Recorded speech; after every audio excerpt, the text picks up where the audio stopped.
Assalamualaikum warahmatullahi wabarakatuh.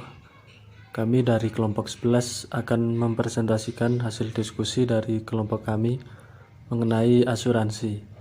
Kelompok kami terdiri dari saya Rizky Arifyanto NPM 19002, Wahyu Widi Astuti 190043, dan Firanita Sari 190057. Saya mulai dari pengertian asuransi. Menurut Undang-Undang Hukum Dagang atau KUHD Pasal 246, asuransi adalah sebuah perjanjian di mana pihak penanggung mengikatkan diri pada tertanggung dengan menerima suatu premi untuk penggantian dari kerusakan atau kehilangan keuntungan yang diharapkan mungkin diderita tertanggung karena suatu peristiwa yang tidak tentu atau tiba-tiba. Selanjutnya, manfaat asuransi. Asuransi dapat memberikan rasa terjamin atau rasa aman dalam menjalani usaha. Hal ini karena seseorang akan terlepas dari kekhawatiran akan tertimpa kerugian akibat suatu peristiwa yang tidak diharapkan. Sebab walaupun tertimpa kerugian, akan mendapat ganti rugi dari perusahaan asuransi. Yang kedua, asuransi dapat menaikkan efisiensi dan kegiatan perusahaan. Sebab dengan memperalihkan risiko yang lebih besar kepada perusahaan asuransi, perusahaan itu akan mencurahkan perhatian dan pikirannya pada peningkatan usahanya. Yang ketiga, asuransi cenderung ke arah penilaian biaya yang layak. Dengan adanya perkiraan akan suatu risiko yang jumlahnya dapat dikira-kira sebelumnya, maka suatu perusahaan akan memperhitungkan adanya ganti rugi dan dari asuransi di dalam ia menilai biaya yang harus dikeluarkan oleh perusahaan. Yang keempat, asuransi merupakan dasar pertimbangan dari pemberian suatu kredit. Apabila seseorang meminjam kredit bank, maka bank biasanya meminta kepada debitur untuk menutup asuransi benda jaminan. Yang kelima, asuransi dapat mengurangi timbulnya kerugian-kerugian. Dengan ditutupnya perjanjian asuransi, maka risiko yang mungkin dialami seseorang dapat ditutup oleh perusahaan asuransi. Yang keenam, asuransi merupakan alat untuk membentuk modal pendapatan atau untuk harapan masa depan. Dalam hal ini fungsi menabung dari asuransi terutama dalam asuransi jiwa. Yang ketujuh, asuransi merupakan alat pembangunan. Dalam hal ini, premi yang terkumpul oleh perusahaan asuransi dapat dipakai sebagai dana investasi dalam pembangunan, bantuan kredit jangka pendek, menengah maupun panjang bagi usaha-usaha pembangunan. Pada akhirnya dapat memperluas kesempatan pada lapangan pekerjaan bagi masyarakat banyak. Selanjutnya, pelaku asuransi. Setiap aktivitas tentu melibatkan beberapa pihak untuk mencapai tujuannya. Begitu pula dengan kegiatan perasuransian di mana terdapat pihak-pihak yang terlibat di dalamnya. Pihak-pihak ini disebut sebagai pelaku asuransi yang terdiri dari nasabah, yaitu orang atau badan yang mengalihkan atau transfer risiko terhadap pihak lain dengan pembayaran berupa premi kepada perusahaan asuransi. Yang kedua, perusahaan perasuransian. Dalam Undang-Undang Nomor 2 Tahun 1992, perusahaan perasuransian adalah perusahaan asuransi kerugian, perusahaan asuransi jiwa, perusahaan reasuransi, perusahaan pialang asuransi, perusahaan pialang reasuransi, agen asuransi, perusahaan penilai kerugian asuransi, dan perusahaan konsultan aktuaria. Yang ketiga, pemerintah. Pemerintah berperan sebagai regulator atau pembuat kebijakan untuk menciptakan usaha yang sehat dan bertanggung jawab yang sekaligus mendorong kegiatan perekonomian pada umumnya.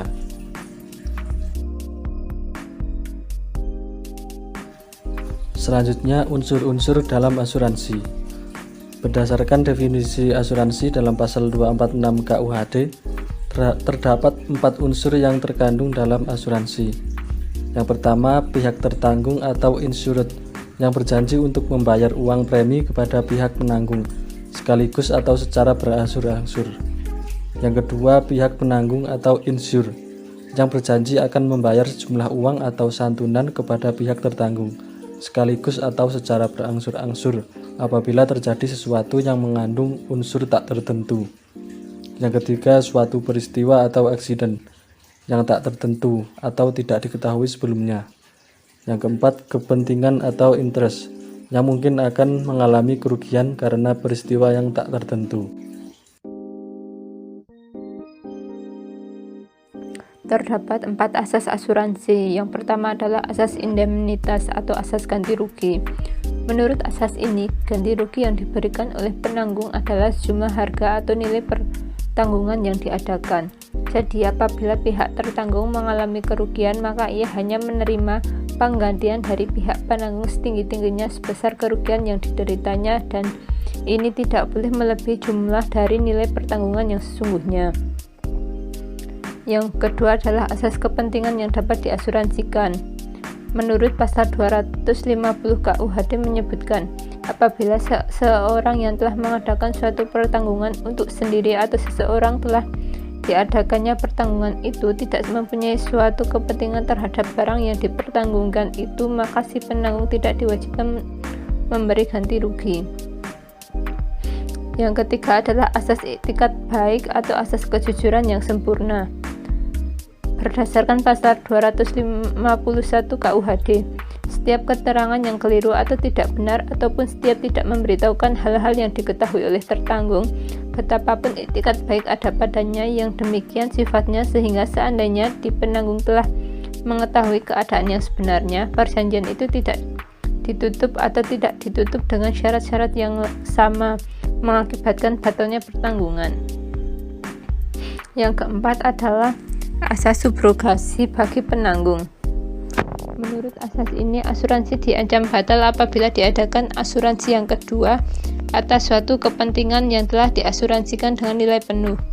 Hal ini bertujuan untuk menghindari adanya asuransi berganda atas benda yang sama dengan kepentingan yang sama dan untuk waktu yang sama, sehingga mencegah adanya penggantian kerugian yang melebihi dari nilai kerugian yang diderita oleh tertanggung.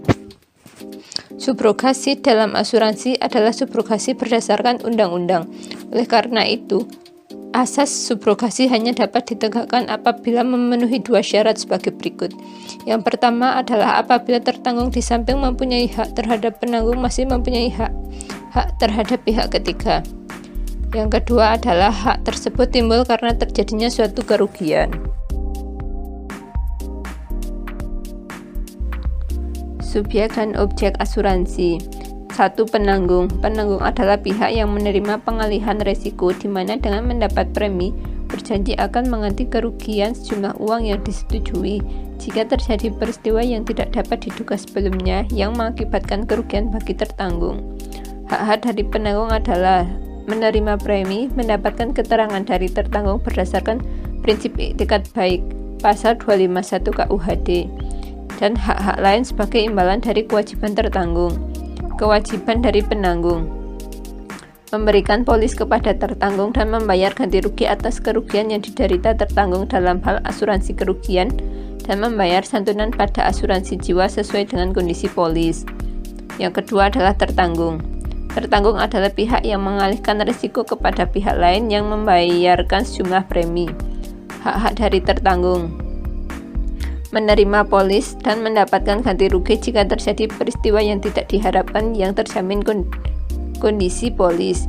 Kewajiban tertanggung: membayar premi kepada penanggung pasal 246 KUHD. Yang kedua, memberikan keterangan kepada penanggung berdasarkan prinsip utmost good faith. Selanjutnya adalah mencegah agar kerugian dapat dibatasi dan kewajiban khusus yang terdapat pada polis. Yang ketiga adalah objek pertanggungan. Berdasarkan pasal 268 KUHD mengatur pertanggungan dapat terpokok semua kepentingan yang dapat dinilai dengan uang, diancam oleh suatu bahaya, dan oleh undang-undang tidak terkecualikan. Berdasarkan pasal tersebut tidak berlaku bagi asuransi sejumlah uang atau jiwa, di mana terdapat hal-hal tertentu yang tidak dapat dinilai dengan uang atau bersifat hubungan material, yang bersifat kekeluargaan dan hubungan cinta kasih antar keluarga. Selanjutnya adalah jenis asuransi di Indonesia. 1. Asuransi jiwa. Jenis asuransi satu ini dikenal memberikan keuntungan finansial pada tertanggung atas kematiannya. Sistem pembayaran untuk jenis asuransi jiwa pun bermacam-macam. Yang kedua adalah asuransi kesehatan, yang merupakan produk asuransi yang menangani masalah kesehatan tertanggung karena suatu penyakit serta menanggung biaya proses perawatan. Yang ketiga adalah asuransi kendaraan. Asuransi kendaraan yang paling populer di Indonesia adalah jenis asuransi mobil yang fokus terhadap tanggungan cedera kepada orang lain atau terhadap kerusakan kendaraan orang lain yang disebabkan oleh si tertanggung. Yang ketiga adalah asuransi kepemilikan rumah dan properti. Asuransi ini memberikan proteksi terhadap kehilangan atau kerusakan yang mungkin terjadi pada barang-barang tertentu milik pribadi tertanggung. Asuransi ini juga melindungi dan memberikan keringanan bila mana rumah atau properti tertanggung lainnya mengalami masalah seperti kebakaran. Yang kelima adalah asuransi pendidikan. Asuransi pendidikan merupakan alternatif terbaik dan solusi menjamin kehidupan yang lebih baik, terutama pada aset pendidikan anak. Biaya premi yang harus dibayarkan tertanggung kepada perusahaan asuransi berbeda-beda sesuai dengan tingkatan pendidikan yang ingin didapatkan nantinya. Yang keenam adalah asuransi bisnis. Asuransi ini merupakan layanan proteksi terhadap kerusakan, kehilangan maupun kerugian dalam jumlah besar yang mungkin terjadi pada bisnis seseorang. Yang ketujuh adalah asuransi umum. Asuransi umum atau general insurance merupakan proteksi terhadap risiko atas kerugian maupun kehilangan manfaat dan tanggung jawab hukum pada pihak ketiga. Asuransi umum diklasifikasikan menjadi social insurance dan voluntary insurance atau asuransi sukarela. Yang ke-8 adalah asuransi kredit. Asuransi kredit merupakan proteksi atas risiko kegagalan debitur untuk melunasi fasilitas kredit atau pinjaman tunai seperti modal kerja, kredit perdagangan, dan lain-lain.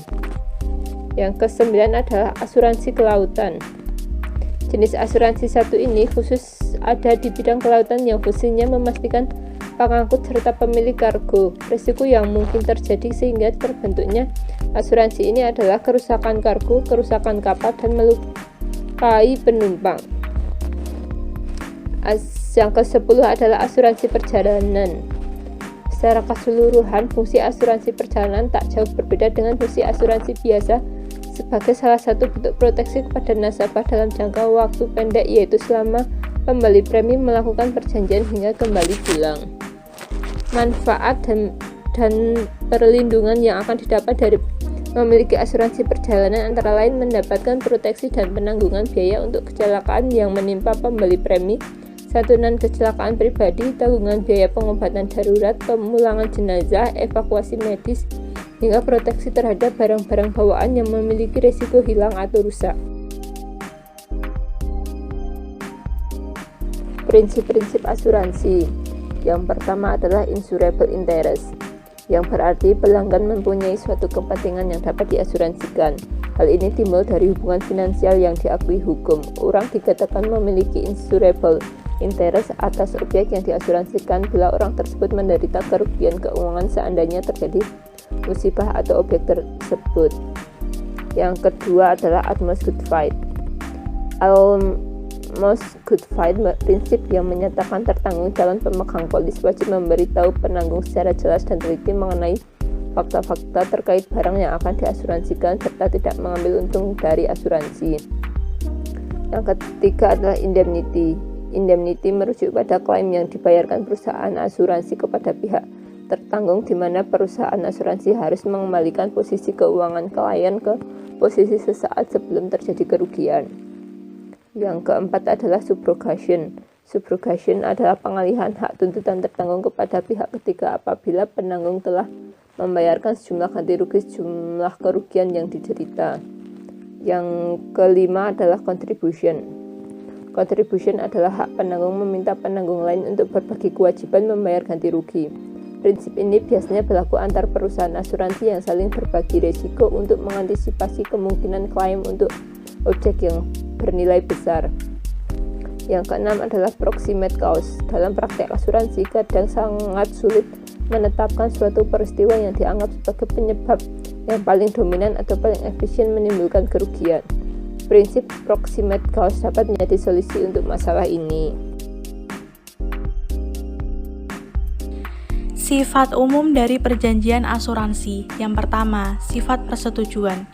Semua bentuk asuransi berupa satu persetujuan tertentu. Maksudnya adalah suatu permufakatan antara kedua pihak atau lebih. Permufakatan sendiri yaitu guna mencapai suatu persetujuan. Persetujuan itu berupa kewajiban seseorang atau lebih berjanji terhadap orang lain atau lebih melakukan sesuatu. Yang kedua, sifat timbal balik. Maksud dari sifat ini adalah bahwa masing-masing pihak berjanji akan melakukan sesuatu bagi pihak lain. Pihak penanggung berjanji akan membayar sejumlah uang kepada pihak tertanggung apabila suatu peristiwa tertentu akan terjadi. Begitu juga sebaliknya, pihak tertanggung berjanji akan membayar uang premi. Dan yang ketiga, sifat konsensual. Perjanjian asuransi merupakan persetujuan konsensual dalam asuransi, yaitu perjanjian asuransi dianggap terbentuk dengan adanya kata sepakat belaka antara kedua belah pihak. Yang keempat, sifat perusahaan asuransi. Premi yang diadakan antara pihak penanggung dan tertanggung adalah tanpa ikatan hukum, yaitu hubungan hukum antara tertanggung dengan orang lain yang juga menjadi tertanggung. Yang kelima, sifat perkumpulan. Untuk memahami sifat perkumpulan dalam asuransi, maka premi dapat perlawanan dengan asuransi saling menanggung, yang dimana asuransi yang disebutkan ini bersifat perkumpulan yang terbentuk di antara tertanggung selaku anggota. Keenam, sifat untung-untungan. Persetujuan asuransi dilakukan atas dasar pasal 1774 KHUS sebagai persetujuan untung-untungan, yang mana untung ruginya bagi semua pihak bergantung pada suatu kejadian yang belum tentu. Ketujuh, sifat berat sebelah. Persetujuan asuransi yang mengikat kedua belah pihak akan tetapi pada dasarnya memberatkan pihak tertanggung. Hal ini didasarkan pada kenyataan bahwa pihak yang menetapkan segala syarat atau termaktub dalam polis, yaitu pihak penanggung atau perusahaan asuransi, di mana kedudukan pihak penanggung lebih kuat disebabkan modal yang dimilikinya, sehingga mudah bagi perusahaan untuk menetapkan segala persyaratan yang menjamin pihaknya. Klaim asuransi. Klaim merupakan proses yang mana peserta dapat memperoleh hak-hak berdasarkan perjanjian tersebut. Semua usaha yang diberikan untuk menjamin hak-hak tersebut dihormati sepenuhnya sebagaimana yang seharusnya. Dalam penentuan apakah seseorang harus membayar atau menolak suatu klaim, penilai mengikuti prosedur penyelesaian dengan 4 langkah, yang meliputi: yang pertama, pemberitahuan kerugian. Pemberitahuan oleh tertanggung kepada perusahaan bahwa suatu kerugian telah terjadi. Ada perbedaan ketentuan dari polis dengan lainnya, tetapi pada kebanyakan kasus, perjanjian itu menghendaki pemberitahuan diberikan secara tertulis, namun ketentuan itu tidak dilaksanakan dengan ketat. Secara normal, pihak tertanggung memberikan melalui agen bahwa suatu kerugian telah terjadi, dan ini dianggap memenuhi perjanjian. Dan yang kedua, penyelidikan kerugian.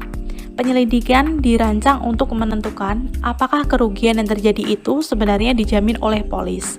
Jika benar, berapa jumlah kerugiannya? Dalam memutuskan apakah kerugian dijamin polis, pertama kali harus ditentukan adanya fakta kerugian. Baru kemudian diselidiki apakah kerugian tersebut dijamin oleh polis. Dan yang ketiga yaitu bukti kerugian. Dalam jangka waktu tertentu setelah memberitahukan kerugian, pihak tertanggung diharapkan untuk menyertakan bukti kerugian.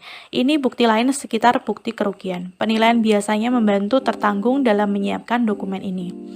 Keempat, pembayaran atau menolak tuntutan itu.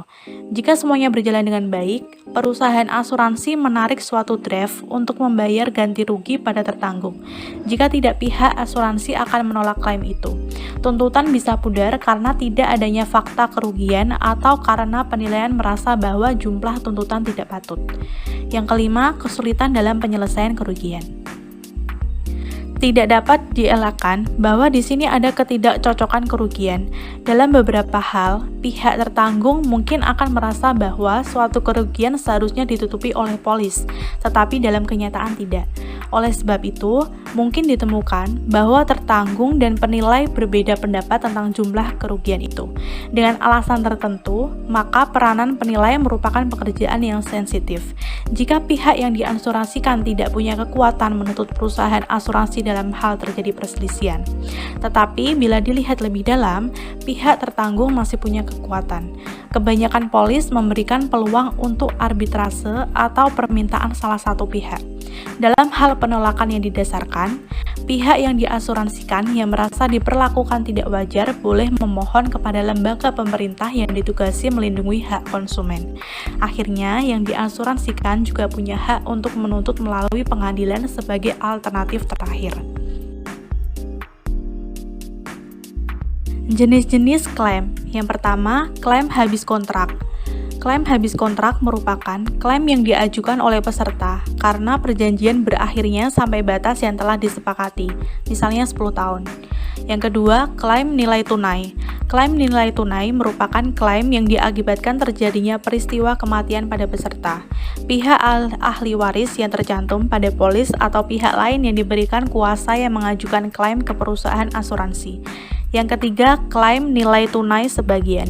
Klaim nilai tunai sebagian dilakukan pada peserta apabila jumlah polis telah mencapai 2 tahun dan aktif serta maksimal jumlah yang boleh diambil 50% dari saldo tabungan. Peserta tidak dikenakan beban tersebut karena itu termasuk bunga. Yang keempat, klaim biaya perawatan. Klaim biaya perawatan merupakan pergantian kerugian peserta dengan alasan pengeluaran biaya oleh peserta dalam perawatan atau pengobatan rumah sakit karena kecelakaan ataupun sakit dengan syarat penyakit tersebut tidak dari klausula kecuali polis. Yang kelima, klaim tahapan pendidikan. Klaim ini diajukan oleh peserta karena jatuh tempo dana pendidikan sebagaimana yang tercantum pada polis.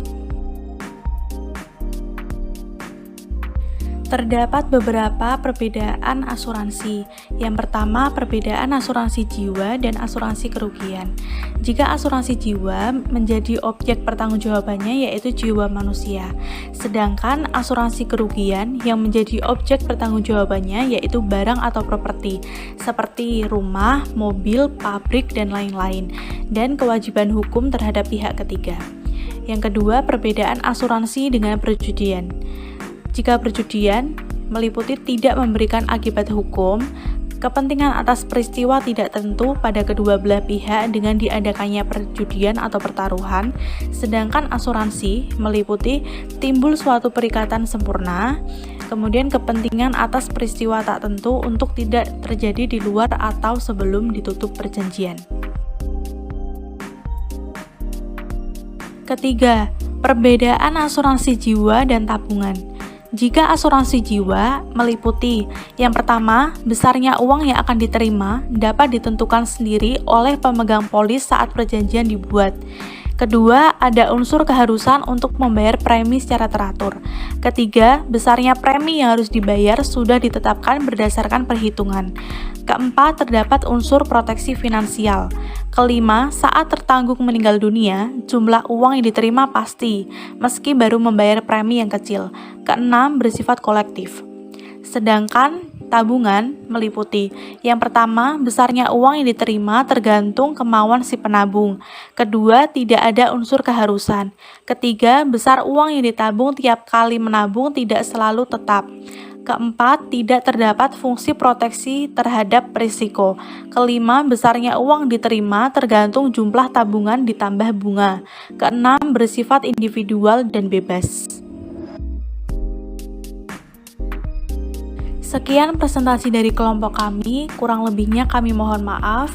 Semoga pembahasan mengenai materi asuransi dalam mata kuliah hukum bisnis memberikan manfaat bagi kalian semua. Terima kasih. Wassalamualaikum warahmatullahi wabarakatuh.